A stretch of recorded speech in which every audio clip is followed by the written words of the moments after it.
Hello there, my name is Rajat Dileep. I'm from Kerala. I was working as a diagnostic technician there. I got into this business because of my family. We have a garage back there at home. So after COVID, I started working with them. I had no bits, no clues about diagnosing or anything. I just deep dive into this field. So every time I had issues with sensors, actuators, and the working of every components and modules.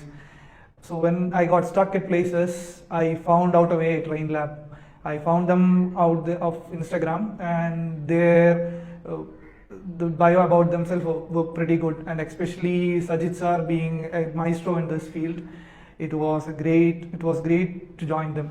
And they gave me from the very basic to a moderate and advanced level. They gave me very great knowledge in this automotive diagnostics fields.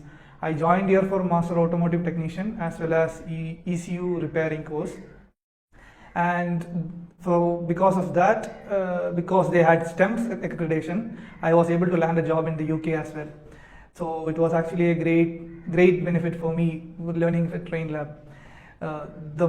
What they taught me, the theory was great as well as the practical hands-on was good. So it was and I had a great time here with everybody, the staff, Sujit, Bhuvanesh, Vasant, everybody. We had a great time here.